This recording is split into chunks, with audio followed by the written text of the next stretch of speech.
The desert was wide and empty, burning under the weight of two suns. Heat shimmered above the golden sand, making the air heavy and cruel. A hover carriage glided over the dunes, its engines whining in the silence. Inside sat the alien Baron, tall and proud, his robes clean while the desert roared around him. Beside him was his daughter, pale and trembling, her legs unmoving. She had been born paralyzed from the waist down. The Baron saw her as nothing but a burden, a shame to his noble name. He ordered the carriage to stop. The sand swirled as the machine lowered itself. Without a word, the Baron pulled his daughter from her seat. She gasped as his strong hands dragged her out. He threw her into the burning sand like one would throw away broken tools. Her thin alien wheelchair was tossed next, landing beside her with a thud. The girl tried to reach for him, her weak arms shaking. Her voice cracked. "Father, please, don't leave me here." The Baron's cold eyes did not blink. He looked down at her once, then raised his chin. "You are no daughter of mine. A Baron's bloodline must be strong. You are nothing but weakness." His voice carried no warmth, only sharp pride. He climbed back into the carriage and gave the order. The engines roared, the machine lifted, and then it sped away into the endless dunes. Dust rose high, clouding her sight until he was gone. Silence fell, heavy and endless. The girl lay on the sand, her skin burning under the suns. Her breathing grew shallow. She tried to move her legs, but they would not obey. She pushed her chair upright with great effort, but the wheels sank into the soft desert floor. Every attempt to pull herself higher only drained more strength. Sweat rolled down her face, salt stinging her eyes. Hunger twisted her stomach. Thirst cracked her lips. She looked to the sky where great carrion birds circled, waiting. Their shadows cut across the sand, making her shiver even under the heat. She knew they followed weakness, waiting for death. The desert was cruel, and she was already too close to the end. Her mind screamed in despair. Why had she been born broken? Why did her father despise her so deeply? She had tried to learn, to study, to please him with knowledge, but he had only seen her useless body. Now the sun was her prison, and the desert her grave. She whispered weakly, "Please, someone help me." But the wind carried her voice away, lost in the endless emptiness. Time stretched. Hours felt like days. The dunes shifted like waves, every grain of sand another enemy. Her arms grew too tired to push. She slumped against the chair, chest rising and falling slowly. She thought of her father's face, so proud, so merciless. She thought of her childhood, when she had once hoped he might smile at her, but he never had. The memory cut deeper than the heat. As night threatened, a sound broke the silence. At first it was faint, just a steady crunch in the sand. She blinked, thinking it was the last trick of her dying mind. But then it grew louder. Footsteps. Not alien ones with soft padded feet, but heavier, firm, steady, human footsteps. She lifted her head with what little strength remained. In the haze of heat and light, she saw a figure walking over the dunes. Tall, broad-shouldered, covered in desert gear, his face hidden by cloth and goggles. He moved with certainty, not wandering like the lost. A water flask hung at his side and a tool strapped across his back. The girl's breath caught. A human? Here in the heart of alien desert lands? She wanted to call out, but her throat was dry, her voice broken. Still, a small sound escaped her lips, weak but desperate. The figure stopped. He turned his head and looked at her. Even with his face hidden, she felt his eyes on her. He came closer, the sand crunching under his boots. She saw his hands rough and scarred, his steps heavy with experience. He crouched in front of her, brushing sand from her face with surprising gentleness. His voice was deep, calm, and filled with something she had never heard before. Concern. "You're still alive." Her eyes filled with tears. She wanted to believe this was real, but her father's voice still echoed inside her. She shook her head weakly. "Leave me. I'm useless. Even my father said so." The man tilted his head, studying her. He uncorked his flask and pressed it to her lips. Cool water touched her tongue, and she almost cried from relief. He didn't look away, didn't seem disgusted by her weakness. Instead, his voice grew firmer. "No one is useless. You've survived this far in the desert. That means you're stronger than you think." She stared at him, trying to understand. For the first time in her life, someone saw more than her broken legs. The desert wind howled around them, and the suns dipped lower, painting the sky red. Danger still lurked, but for the first time since her abandonment, she felt a small spark inside her chest. She did not know this man, nor why he was here, but his eyes carried something her father never gave her: hope.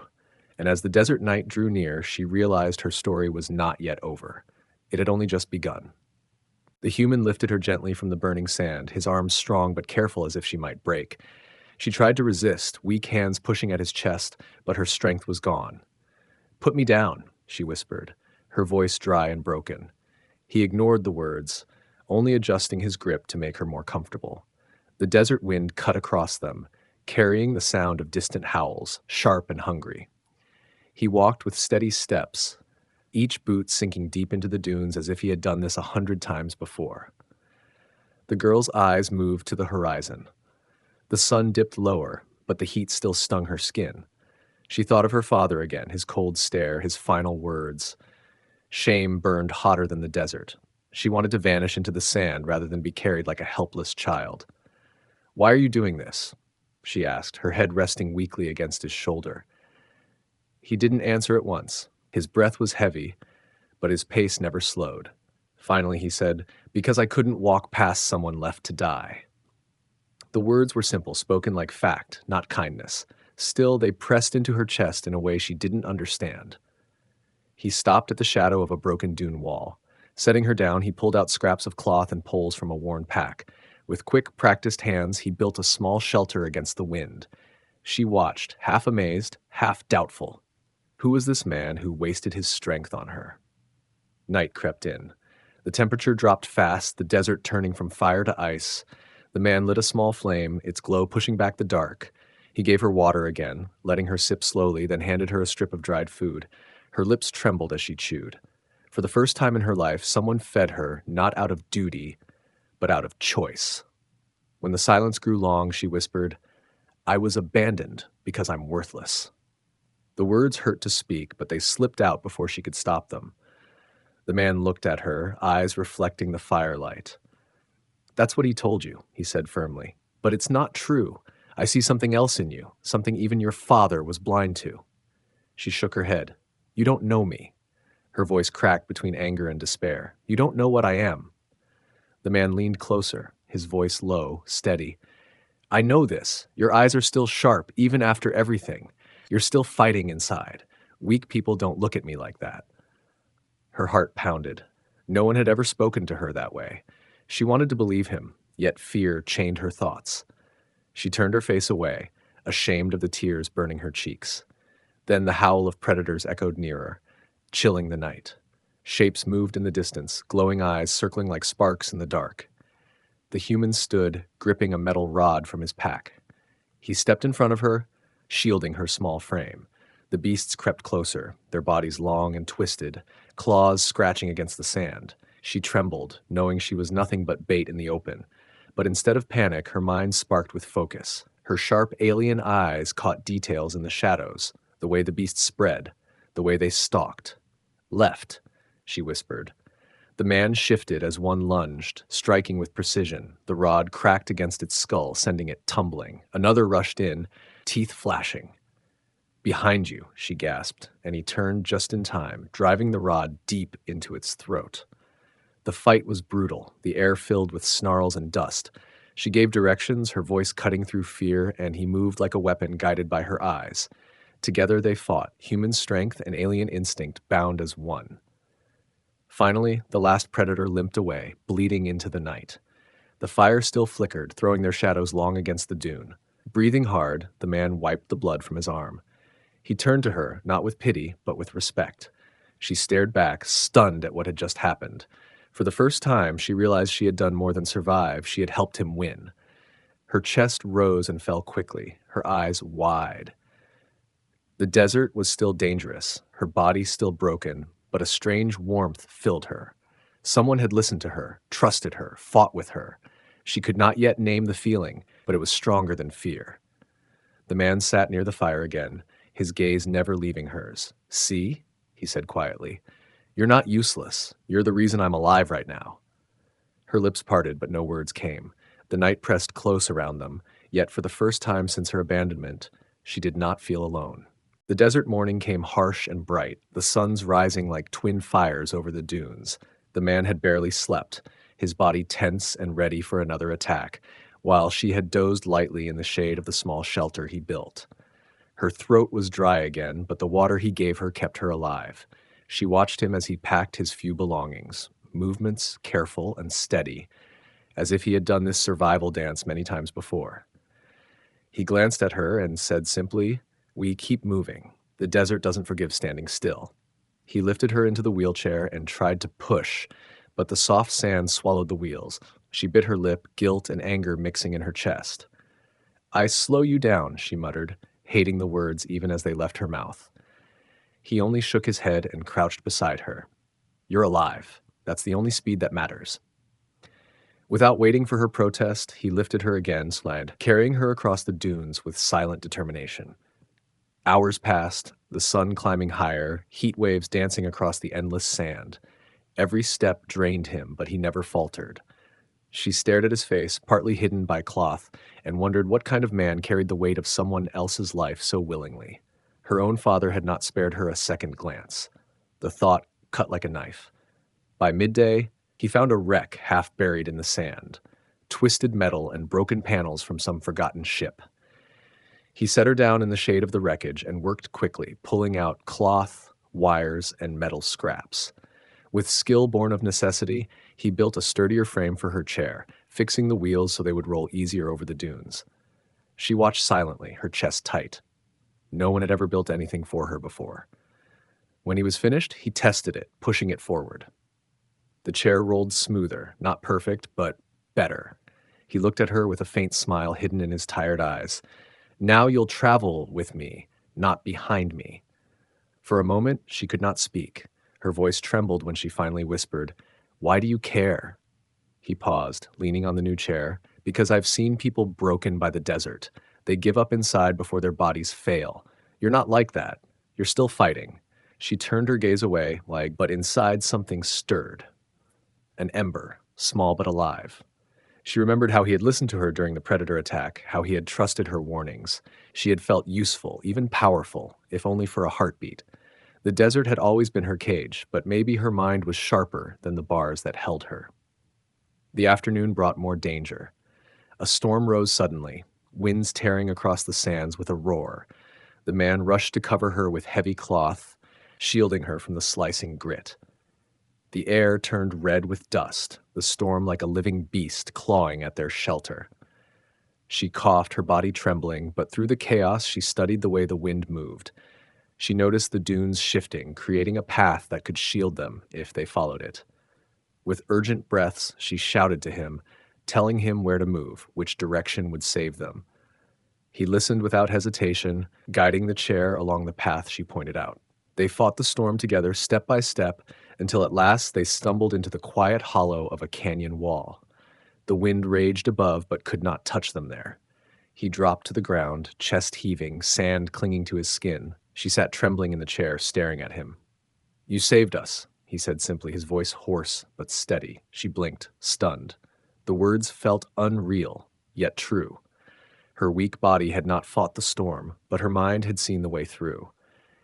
She felt something powerful in that moment, something her father had never recognized, her worth. The night fell calm, stars sharp against the black sky. They shared the last of the water, their fire small but warm. She looked at him, wanting to ask his name but holding back. Instead, she whispered, "You don't see me as broken, do you?" He turned his gaze to her, the firelight in his eyes. "No," he said softly. "I see someone stronger than she knows." Her heart beat fast, her hands trembling not from fear but from something new. For the first time she thought maybe her story was not about being abandoned. Maybe it was about being found. The days in the desert blurred together, but the human never stopped moving forward. Each morning he adjusted the chair he had built for her, tightening the makeshift wheels, reinforcing the frame with scraps of metal he scavenged. She sat quietly, watching the care in his hands, the way he treated even broken things as if they could be made useful again. She wondered if he thought the same about her. As they crossed the dunes, her eyes often searched the horizon. She knew this wasteland better than most, even though her body had never carried her far. When she was younger, she had studied maps, stories of ruins buried beneath the sands, places her people had abandoned long ago. Now, Those memories stirred inside her. She pointed toward a faint ridge in the distance and told him to head there. He did not question, only followed her guidance. It took hours under the harsh suns, but when they reached the ridge, she felt her chest tighten. Half buried in the sand was the outline of an ancient structure. Jagged walls of stone and metal rose crookedly, the remains of something once powerful. The man narrowed his eyes, brushing dust from strange markings on the entrance. "What is this place?" he asked. Her voice was low but steady. "A ruin of my people. Old technology, forgotten, dangerous, maybe." She expected him to turn back, but instead he lifted her chair and carried her inside. The air within was cooler, shadows stretching across broken floors.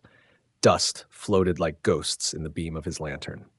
As they explored, she directed him through narrow halls, her mind recalling diagrams she had memorized long ago. Her hands trembled with excitement as she recognized shapes, carvings, old control panels. She told him where to press, what doors to open. For once, she was the one leading, and he was the one following. In one chamber, they found a console still glowing faintly, its power somehow alive after centuries. The man stepped back, uncertain, but she leaned forward, her fingers brushing over symbols, her eyes lit with understanding.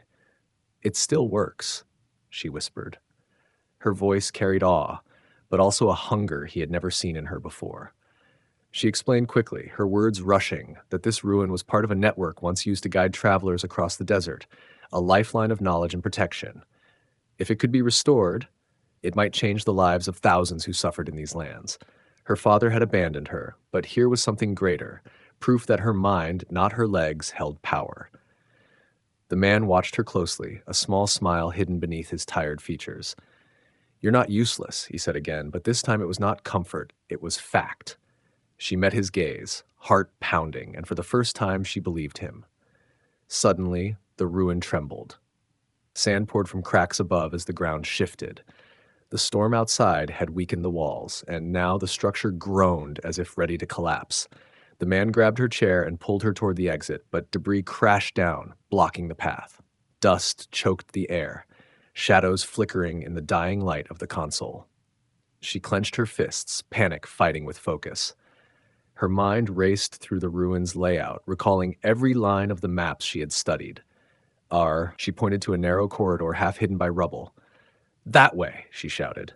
He obeyed without hesitation, forcing the chair through the tight passage as stones fell around them. The ruin collapsed behind them, each crash echoing like thunder. The man's muscles strained, his breath ragged, but her voice never stopped guiding him. Left, right, forward, until at last they burst into the open desert night. The ruin behind them gave a final roar as the entrance collapsed into itself, swallowed by the sand once more. They both sat in silence, chests rising and falling with exhaustion. She looked back at the dunes covering the ruin, sorrow and triumph mixing inside her. She had seen what no one else could see, understood what no one else remembered. Even if buried again, the knowledge remained alive inside her. The man turned to her, his voice rough from dust. "You're more than your body. You're a map of secrets no one else can read." Her eyes shone in the starlight, and for the first time she smiled, a real smile, born not from hope given to her, but from strength she had discovered in herself.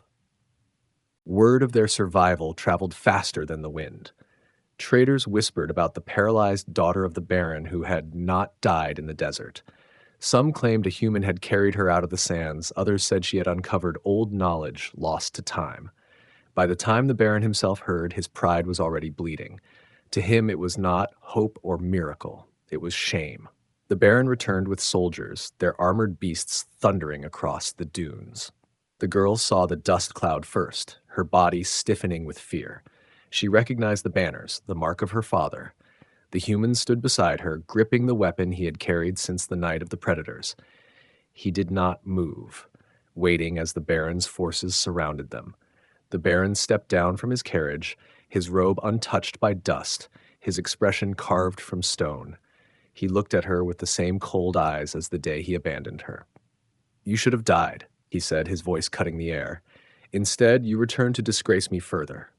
Her chest tightened, but she no longer lowered her eyes as she once did.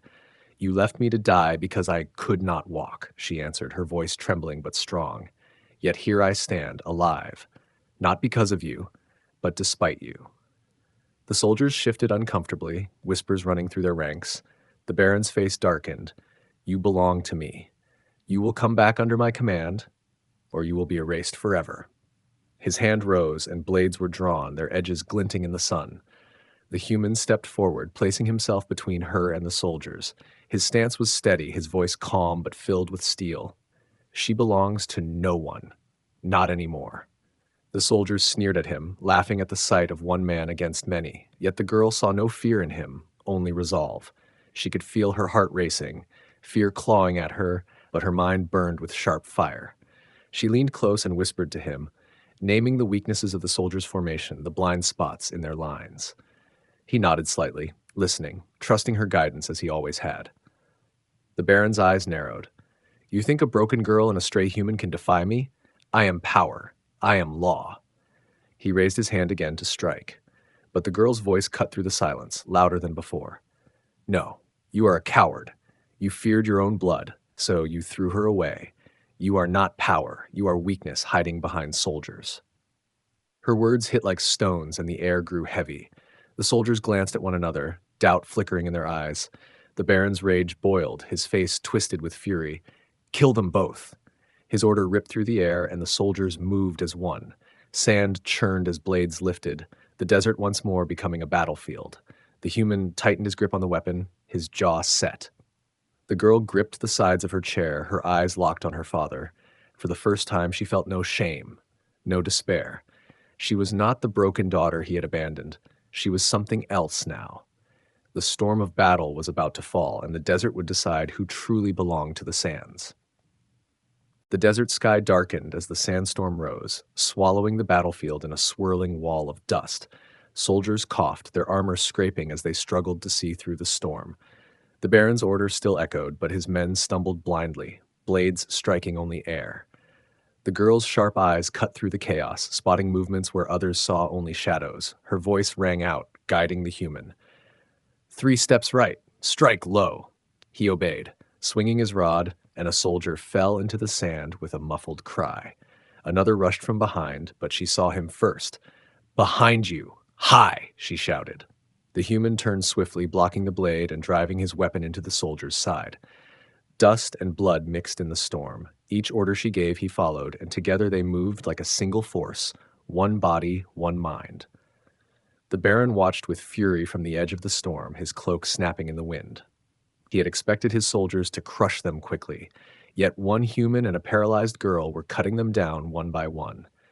Rage twisted his face, but beneath the anger was something worse for him, fear. The girl felt her chest tighten with every cry of the soldiers falling. She had never fought before, never imagined her words could shape a battle. Yet here she was, her voice stronger than her broken body, turning the tide of a fight her father thought impossible. For the first time in her life, she felt not just alive, but powerful. The human moved with relentless strength, each swing of his weapon tearing through the storm, but she knew he could not hold forever. More soldiers pressed in, and the storm itself clawed at them.